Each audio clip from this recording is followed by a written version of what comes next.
Hi, my name's Lynn Desert, and I'm here with Matt Chico, and we are going to be talking about job search strategies for people who either have a GED or didn't make it through high school.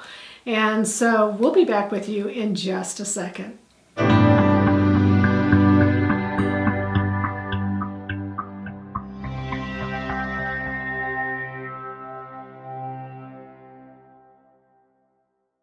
Well, welcome. We are going to be talking about job search strategies for individuals that either only have their GED or, dropped out of high school. And the reason we're talking about this is I had a reader or a viewer who wrote me, and I want to thank Jimmy Bishop, and I'm going to read with you what he said to me. He says, "I've watched all your videos thus far. Great tips. However, you speak a lot more to the people who have found a career. I'd love to see a video for a person who's just getting into the working world, for a high school dropout or a GED equivalent. Those are normally the ones that are most confused about what's going on and how to get on their feet." Mm-hmm. So I think that is actually a fabulous topic. Yes. And I invited Matt with me here today so that we're going to kind of work through 5 tips that we've got for you on that. And the first one I thought about was job applications. Back in the day, they used to go in and hand your application in to the receptionist at the front counter, but that doesn't happen anymore. So what's different or what's the same for people regardless of whether they've got a GED or, anyone else? I mean, what's different? Well, or the same? Well, both. I'll explain what's different first. What's different is the technical age and the technical ability of people today. Most of the places that you walk into, they will have kiosks you go to. Some of the places won't. Some will have the old, hey, here's an application, fill it out and give it to me. Right. So that's the same. Now the big difference today is, and this is the big recommendation, is make sure have a sample application with you when you go in somewhere, because you don't want to recreate the wheel every time for written applications, and even online. Mm-hmm. But online you're going to have to make sure that you have everything put online that you're supposed to, and fill it all out in its completion, because a lot of times that's what they're looking for. And everything now, obviously, is online. So that's the difference with today versus back when I did it. Although I would say that probably the size of the company is going to come into play. The smaller the company, the less likely they may use technology. Yes. However, from a recruiting process, they generally are still using technology because they're using a lot of those, aggregate job places. Like, one of the things that I was talking about with somebody who's interviewing right now is Dice. Yes. She really likes Dice. Now, Dice is for those that are very technically oriented, so IT people, that type of thing. So if that's your interest, getting into kind of that area of technology, you're probably better off to find positions at Dice. Yes. Now, Monster used to be big in the day. Is that still big, or where would you go right now? With Monster, what happens is you get a lot of garbage. All right, you get a lot of just garbage positions sent your way, no matter how much you tighten up your search criteria. Okay. And Career Builder's still pretty good. And Indeed's the big one right now, and there may be others for folks who are non-degreed or that are looking for a trade or whatnot. So there may be others out there, and I would suggest going out there and looking for those if there's a specialty that you're in, because a lot of places have websites and groups that cater to that. Cater to them. That's exactly right. Exactly. Yes. Because I know that there are some resources even on my Elephants at Work blog where I've got places for job seekers, and if you're a nurse, there's or medical, there's websites that are specifically just for those types of individuals. So that might be another option, is to kind of do it. Now, here's the deal, is we do live in a technology age, and so if your computer skills are not up to speed, that's probably an area that you want to shore up, because whether it's through the job search process or once you get into an organization, you're probably going to have to deal with or be around technology. Yes. And the better that you feel comfortable with using technology, the more likely you're going to be able to find a position. And why? Not only just because you know that, but number two, that employer knows that you're willing to learn. You're willing to learn things that are going to allow them to be more productive and to communicate better within the organization. And as we're on this, even though you may have a GED or you've dropped out of high school, another recommendation is, think about whether or not you might want to go get a certificate in an area that's important to you. You might have dropped out because you just didn't like school, you didn't want to take English and math or whatever, but you found out that you like woodworking, or you found out that you like IT, or you found out that you like CNC operations or something, because that will go a long way in terms of putting things on your application. And here's a comment too. Sometimes people feel like they don't have enough to put on their application. So what do you suggest so that they feel good when they're, applying to a job, and they feel like, I've got something to contribute? What you want to do is everybody either makes or saves money for a company, one way or the other. And even if you were to have worked in a fast food place, okay, one way or the other, you still, by serving that person, they go tell everybody else how good you were. That brings in more revenue. There's ways to put that out there on job applications and this is the important part, is you want to tailor every application right to the company you're applying to, and it's to the position you're applying to. So make sure you know what that position entails when you walk in the door. Do your homework. Depending on what you're going for, just do your homework and tailor it and fill it out, because they're looking for value. Right. And you know all about that. Yeah, they're definitely looking for value. So let's take that person who was working in, the fast food. And I happen to have a client that was doing that. She graduated from college, and we were going through talking about her experiences, and she wanted to get into psychology. And she said, the stuff that I did here doesn't relate, and I feel kind of embarrassed to talk about it because it has nothing to do with where I want to go. But what we did is we drilled down. It took, about an hour to really have conversations about what specifically was she was doing. So let me tell you some of the things that kind of bubbled up to the top. One was she actually started to be a trainer for the new people coming in. That's a big deal. People want to know that you're the top person, and that the company feels comfortable allowing you to train other individuals that are coming in. She had customer service awards. Okay, so again, to what Matt was saying is, whether or not you're customer focused, that's again is something that's important to organizations. So if it doesn't come to you right away, I suggest sit down if you're cool with your parents.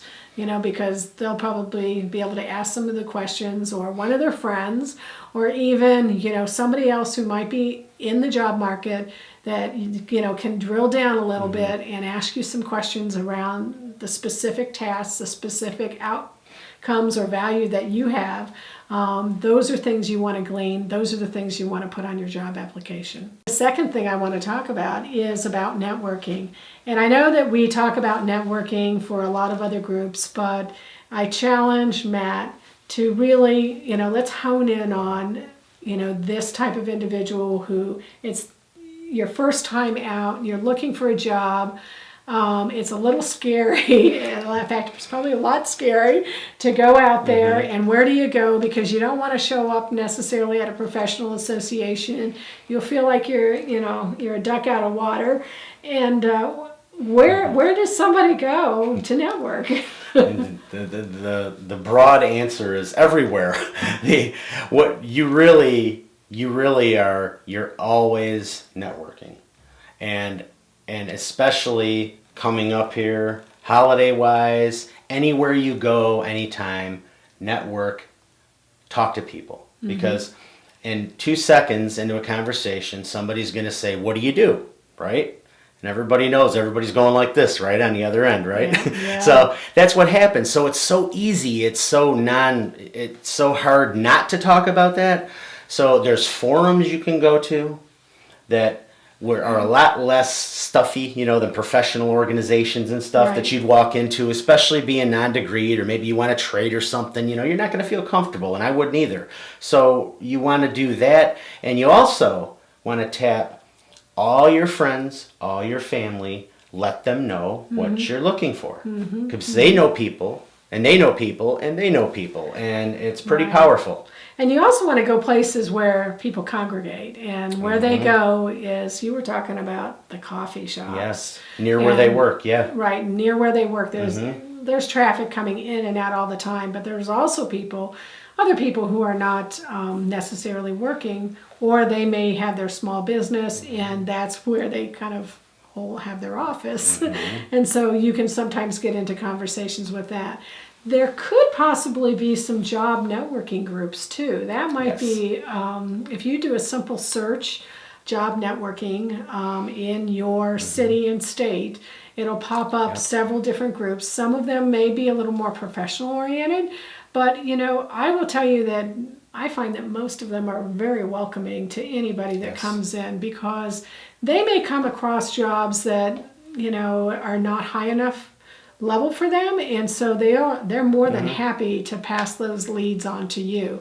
So that could be also another place to do some networking, don't you think? Absolutely. And even, and I'll go this far on top of the coffee shops, even on a Friday, if the folks at the target company you're targeting, and you should have some target companies that you want to work for, I would suggest that you go to, maybe there's a local pub near where they work, and they want to go unwind and have a beer. I sure would like to. So you might be able to run into them there, and casually, and when you casually approach them, but just be prepared in your head to be short and sweet and just casual, where it's not forced. Right. That's what you don't want, is to force anything or seem weird, and you want to make sure that you're approaching someone just like I'm sitting here talking to you guys.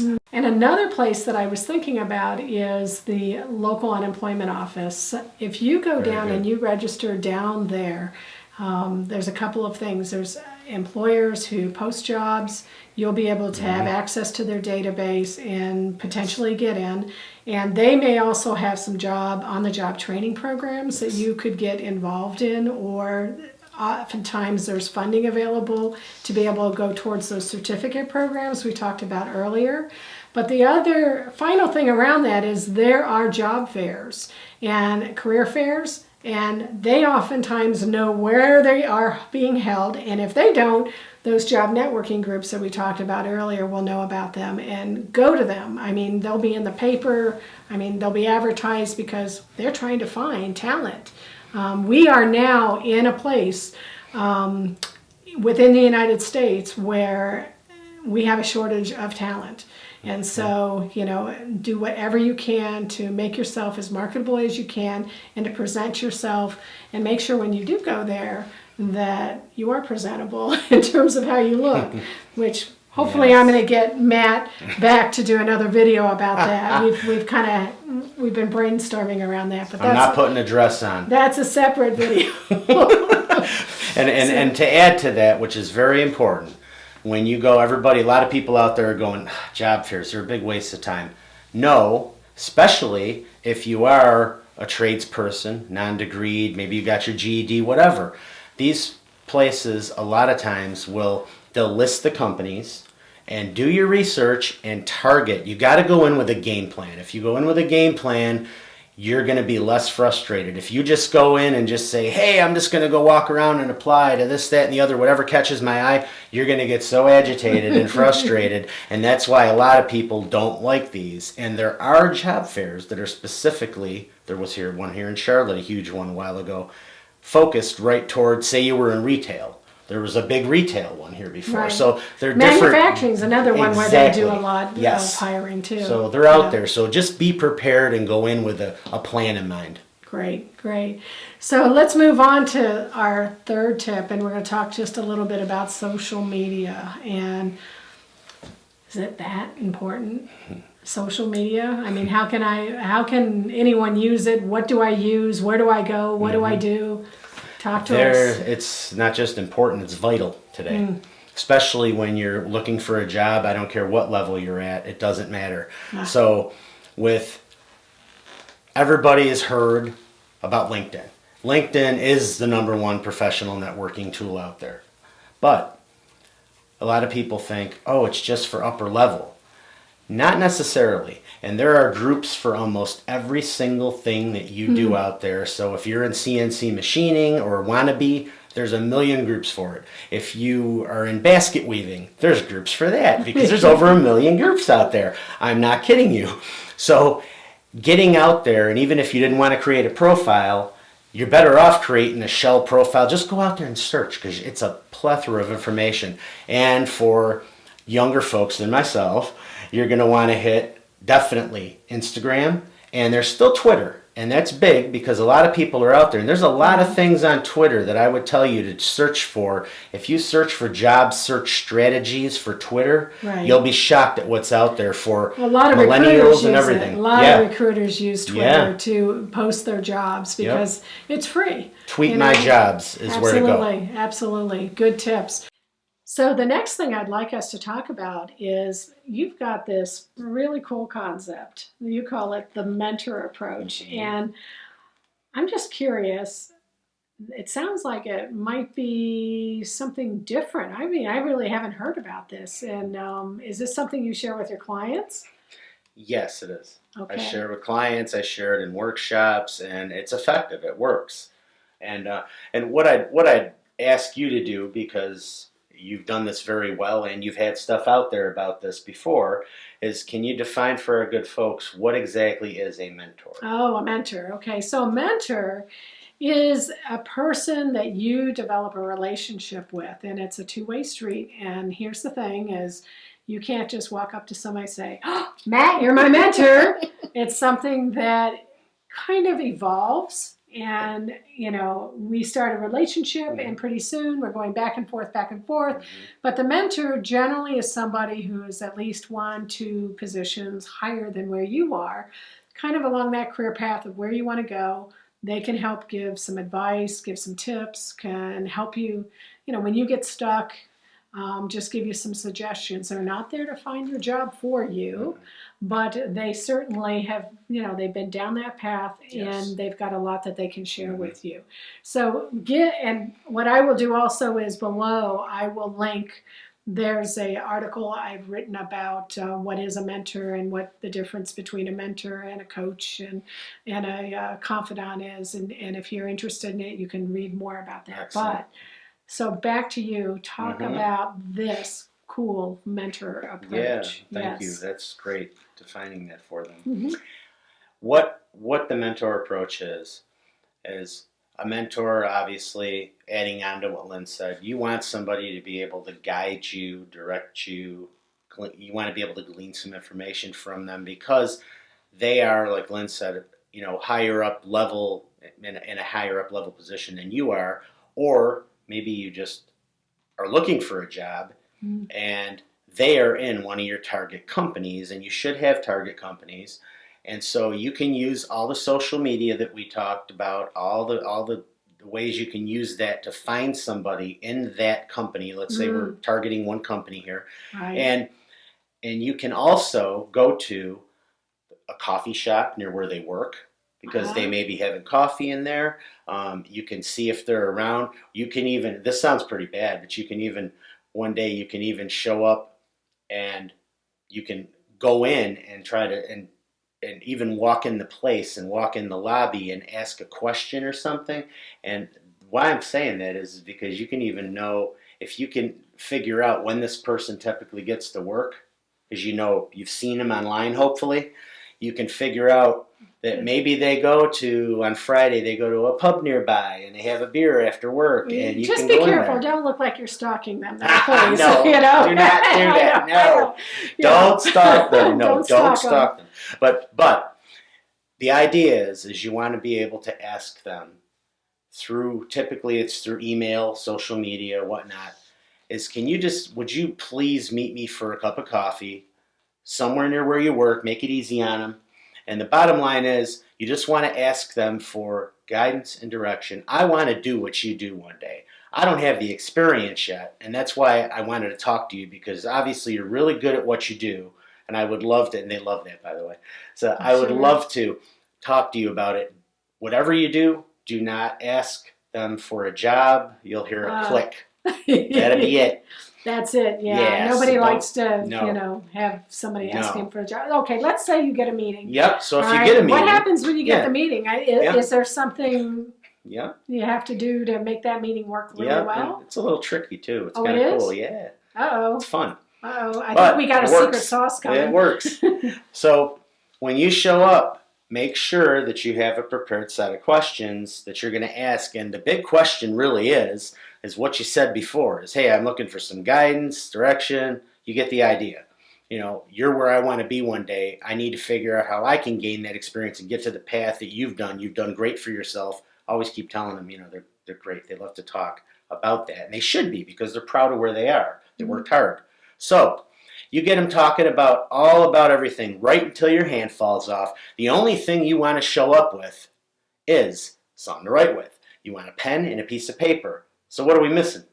The resume. Yeah. Well, wait a minute, What I tell you earlier.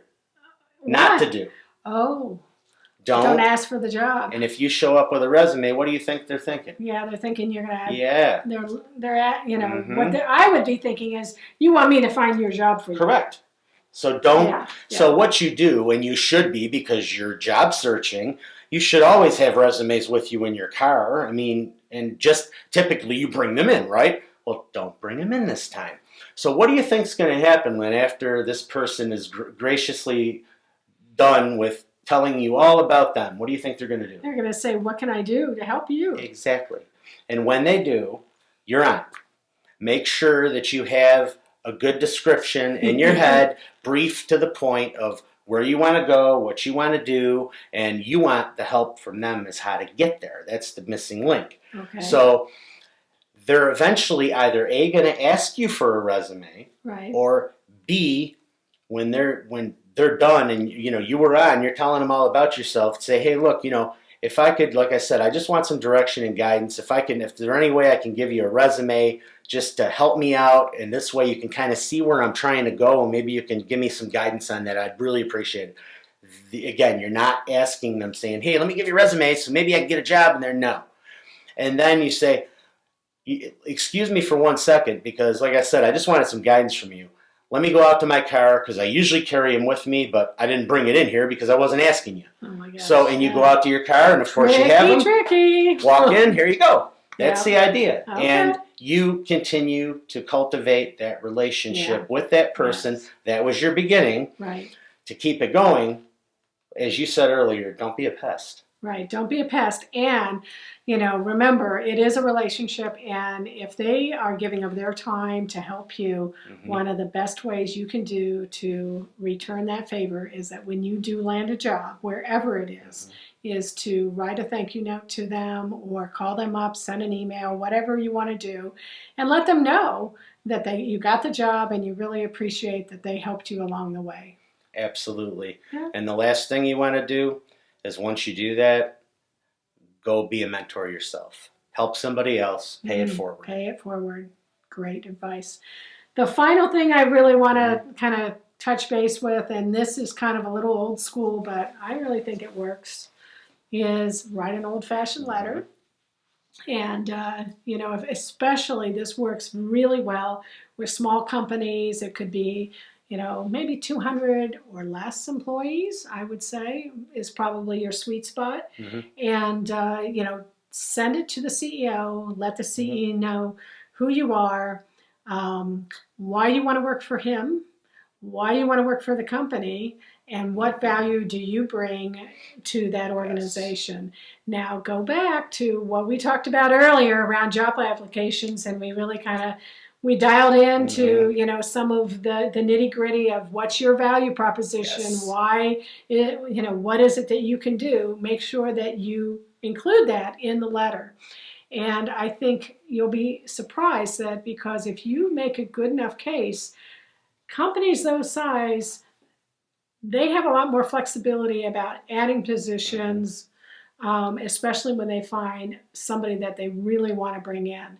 And the number one position that I find that you can make a case around, and if this is an area that you're really good at, which is sales, you will get hired much more quickly, because if you can make a case that says, I'm going to bring in this amount of money, and this would, this is the salary what I want, and they see that there's some profitability for them, then you are more likely to get a job probably than some of the other positions. Yes, would you say that? Absolutely true. And like I said, that's the money position. You're bringing in the money, and every person either makes money or saves money for company, like I said earlier.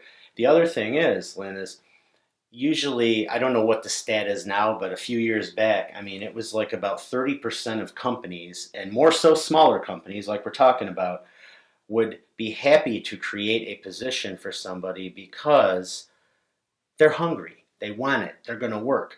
A lot of the people there, they would love to get rid of probably a third of who they have, and that's because people get complacent.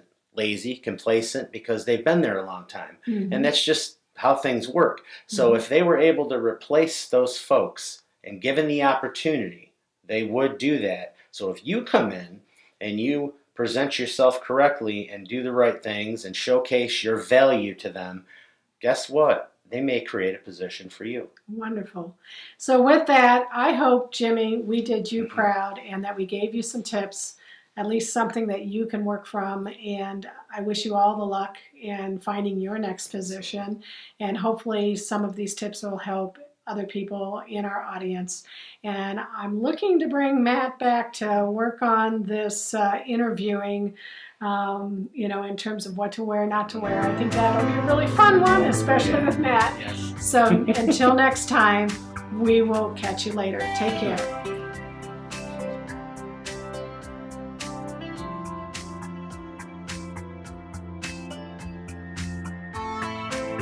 You good?